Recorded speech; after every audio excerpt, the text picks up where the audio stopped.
தான் நான் வந்து நூல்கோல் ட்ரை பண்ணேன். நூல்கோல் யாருக்குமே பிடிக்காது எங்கள் வீட்டில், அதனால் பண்ணதே கிடையாது. காலையில் மார்னிங் சப்பாத்தி, அதே போல் இல்லை வீக்கெண்டு மாவு, அதுவே எவ்வளோ சாஃப்டாக இருக்குது பாருங்கள். இட்லி மாவுமே அவ்வளோ நல்லா இருந்தது, ஃப்ளப்பியாக வந்தது இட்லி.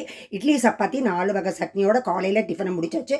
மத்தியானம் டிஃப்ரெண்ட்டாக வெள்ளைப்பூடு குழம்பு வைக்கலாம் அப்படி சொல்லிட்டு டிஃப்ரெண்ட்டாக வெள்ளைப்பூடு குழம்பு வச்சு, நூல்கோல் வந்து நல்லா பொடிசாக கட் பண்ணி மைக்ரோவேவில் வேக வச்சு எடுத்து வச்சுட்டு, ஈக்குவல் பங்கு ஆனியன் போட்டு முதல்ல நல்லா தாளித்து நல்லா காரப்பொடி போட்டு வதக்கிட்டு அப்புறம் நூல்கோலை போட்டு வதக்கினேன். சூப்பராக வந்தது.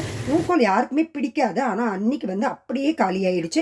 என் பேரை வந்து ரொம்ப ரசித்து ருசித்து சாப்பிட்டான். வெள்ளைப்பூடு குழம்பு இவ்வளோ திக்காக வரணும். என்னுடைய பழைய வீடியோஸ்க்கு போய் பாருங்கள், எல்லா ரெசிபியுமே இருக்குது. பக்கத்தில் வந்து சாதமும் பருப்பும் மேலே வச்சுட்டேன். அது சைட் பை சைடு ஆகிட்டு இருந்தது. இப்போ வெண்டைக்காய் இதுக்கு வந்து ரொம்ப ரோஸ்ட் ஆகணும். ஒரே ஒரு டிப்ஸு, முதல்ல புளி தண்ணியில் வந்து நல்லா மைக்ரோவேவில் வேக வச்சு எடுத்துட்டு கொஞ்சமாக ஆயில் விட்டு ரொம்ப நேரம் வதக்கிக்கிட்டே இருந்தால் இவ்வளோ எண்ணெய் கம்மியாலே நல்லா வதக்கிடலாம். அன்றைக்கி சண்டே வந்து நூல்கோல் பொரியல், சாதம், பருப்பு, நெய், தயிர், மோர், அப்புறம்